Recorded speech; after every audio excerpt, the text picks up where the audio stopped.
की पचनशक्ती म्हणजे नेमकं काय असतं आणि हे सगळं जे आपण खातोय ते कसं पचलं जातं आणि त्याचं एंड प्रोडक्ट कसं होतं. ते न करणं म्हणजे संधारण. म्हणजे तुम्हाला भूक लागली तरी तुम्ही जेवत नाही, तहान लागली तरी पाणी पित नाही, मलमूत्र वेग आला तरी जात नाही. आणि हे खूप कॉमन आहे सध्या. खाण्यापिण्याकडे लक्ष दिलं जातं पण शरीरशुद्धीकडे लक्ष दिलं जात नाही. म्हणजे 3 प्रकारांनी आयुर्वेदात कारणं सांगितलेत.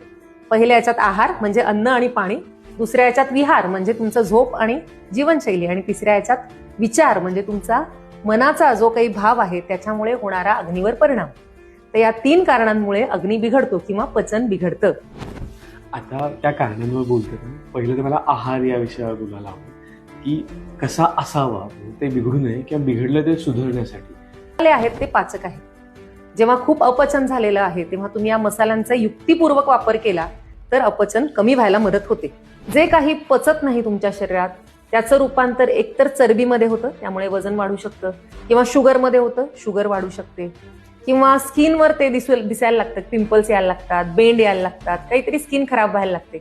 अशा वेगवेगळ्या ठिकाणी वेगवेगळ्या सिस्टीम्समध्ये जे काही पचलेलं नाही तो आमदोष दिसायला लागतो. बरेचदा वजन कमी करण्याच्या नावाखाली किंवा डाएटच्या नावाखाली आजकाल लोक खूप सॅलड्स खातात आणि दुसरीकडे काय करतात की तेल तूप अगदी बंद करून टाकतात. कारण आजकाल सगळ्यांनाच शुद्ध तूप मिळणं इतकं दुर्मिळ झालेलं आहे. एकतर दुधाची खात्री नाही आणि त्यामुळे तुपाची खात्री नाही.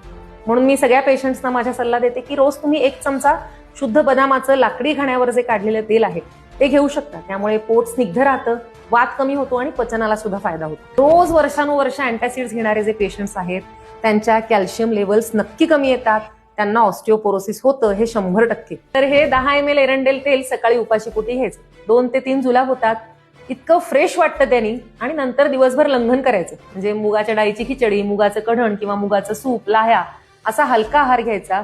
शरीराचं रिन्युएशन होतं, प्रत्येक सेल तुम्हाला थँक्यू म्हणेल, इतकं भारी वाटतं त्यांनी.